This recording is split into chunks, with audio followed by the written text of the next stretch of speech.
গ্রামের নাম চণ্ডীপুর। রাফি তার বাবার বদলির কারণে এই এলাকায় এসেছে। রাফি নম্র, ভদ্র এবং মেধাবী ছেলে। এলাকায় তার কাফি নামের একটি বন্ধু হয়েছে। জানিস কাফি, আমরা আগে যেখানে থাকতাম সেখানে আমি অনেক ফেমাস ছিলাম।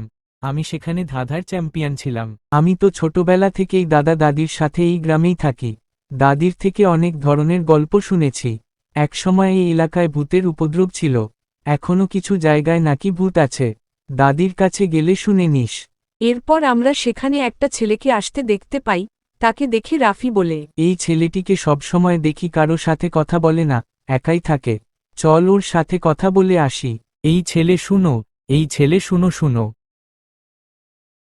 এই ছেলে শুনো, এই ছেলে শুনো শুনো। এই ছেলে, তোমাকে কতক্ষণ ধরে ডাকছি, শুনো না কেন? তোমার নাম কি? আমি সিফাত। আপনারা কারা? আমি রাফি আর ও হচ্ছে কাফি।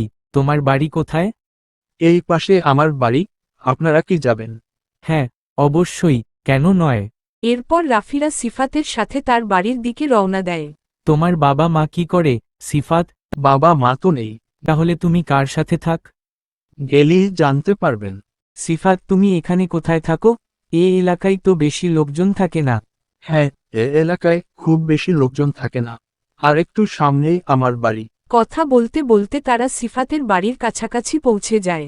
তখন কাফির তার দাদির কথা মনে পড়ে। শুনো কাফি, এলাকার পেছনের দিকে বড় বটগাছটার পরে যে বাড়িটা আছে সেখানে একজন অনেক বড় জাদুকর থাকত। সে জিনকে বশ করে তাদের মাধ্যমে মানুষের ক্ষতি করত। তখন আরেকজন ভালো বড় জাদুকর আসে এবং জাদুর মাধ্যমে তার সকল শক্তি কেড়ে নেয় এবং তারও সকল ক্ষমতা চলে যায়। সে খারাপ জাদুকরটিকে শর্ত দেয় যে 5টি ধাঁধার উত্তর দিতে পারলে সে ছাড়া পাবে। সেই জাদুকরটি উত্তরগুলো দিতে পারে না এবং আটকা পড়ে যায়। তখন চতুর জাদুকরটি ভালো জাদুকরটির ছেলেকে নিজের বাড়িতে আটকে দেয়। এখন যদি কেউ ওই বাড়িতে ছেলের 5টি প্রশ্নের উত্তর দিতে পারে তাহলেই জাদুকরের ছেলেটি মুক্তি পাবে। আর যদি না পারে তাহলে তারাও বন্দী হয়ে যাবে। বলা হয় যে ছেলেটি এই এলাকায় ঘুরে বেড়ায় এবং মানুষজনকে সে বাড়ির কাছে নিয়ে যাওয়ার চেষ্টা করে। ছোট্ট বন্ধুরা, এখানে জাদুর কথা বলা হলেও জাদু ইসলামে হারাম, তাই তোমরা কোনো সময় এই দিকে যাবে না। সিফাত, তুমি এখানে থাকো? এ বাড়িতে তো কিছুই নেই। কাফি, এই ছেলেটা সম্ভবত জিনের কবলে আছে। এখানে এসে আমরা ফেঁসে গেছি। দাদির কাছে শুনেছিলাম, এখন 5টি ধাঁধার উত্তর দিতে না পারলে আমরা সারা জীবন এখানে আটকা পড়ে যাব। কি বলিস? এটা কেমন করে হতে পারে?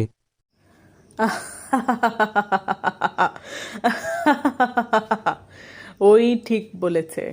এখন যদি তোরা 5টা প্রশ্নের উত্তর না দিতে পারিস, তোরা সারা জীবনের জন্য এখানে আটকে যাবি।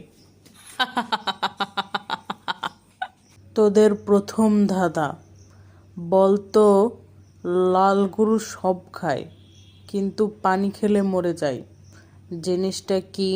ছোট্ট বন্ধুরা, দেখো তো তোমরা এই ধাঁধার উত্তর দিতে পারো কিনা।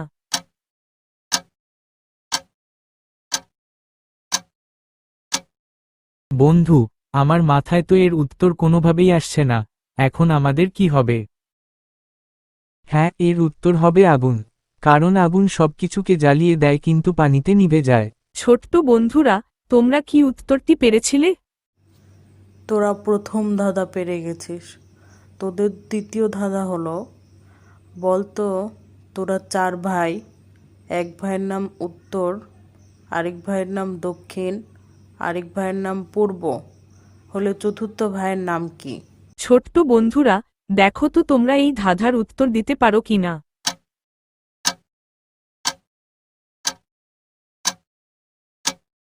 এটা তো খুবই সহজ। চতুর্থ ভাইয়ের নাম হবে পশ্চিম। না, এটার উত্তর হবে রাফি। কারণ আমরা 4 ভাই। যদি 3 ভাইয়ের নাম উত্তর, দক্ষিণ, পূর্ব হয় তবে চতুর্থ ভাই হব আমি নিজে। তাই এটার উত্তর হবে আমার নিজের নাম, রাফি। তোরা দ্বিতীয় ধাঁধাও পেরে গেছিস। তোদের তৃতীয় ধাঁধা হলো, 99 টাকা নিয়ে বাজারে গেছে, 90 টাকার বাজার করলো, তার কাছে আর কত টাকা থাকে? ছোট্ট বন্ধুরা, দেখো তো তোমরা এই ধাঁধার উত্তর দিতে পারো কিনা।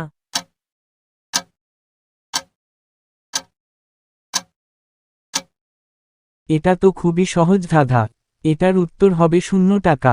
কারণ নীরা হলো একটা মেয়ের নাম। যে 90 টাকা নিয়ে বাজারে গিয়ে 90 টাকারই বাজার করে নিয়েছে। ছোট্ট বন্ধুরা, তোমরা কি উত্তরটি পেরেছিলে? তোদের চতুর্থ ধাঁধা হলো, সাজিদের চাচা বিদেশে যাচ্ছিল। সাজিদের এক বন্ধু প্রশ্ন করল, তোর চাচা কোন দেশে যাচ্ছে? আরেক বন্ধু প্রশ্ন করল, তোর চাচা তোর জন্য কি নিয়ে আসবে? সাজিদ এমন একটি উত্তর দিল যেটা দ্বারা দুইটা প্রশ্নেরই উত্তর দেওয়া হলো। বলতো জিনিসটা কি? ছোট্ট বন্ধুরা, দেখো তো তোমরা এই ধাঁধার উত্তর দিতে পারো কিনা।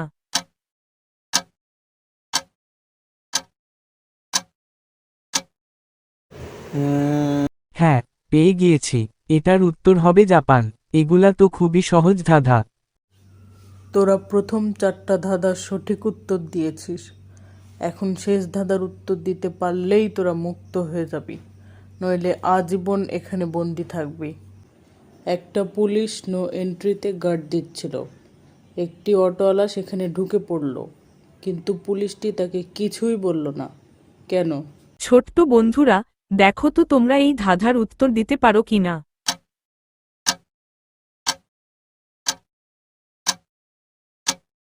পুলিশটা কিছু বলেছিল না, কারণ অটোওয়ালা পায়ে হেঁটে নো এন্ট্রিতে প্রবেশ করেছিল, গাড়ি নিয়ে নয়। ছোট্ট বন্ধুরা, তোমরা কি উত্তরটি পেরেছিলে?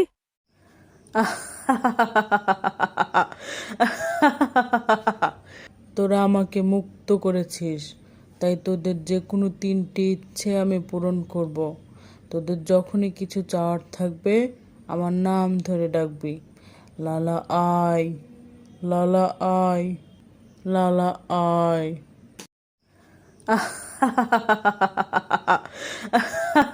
আমার কি হয়েছিল?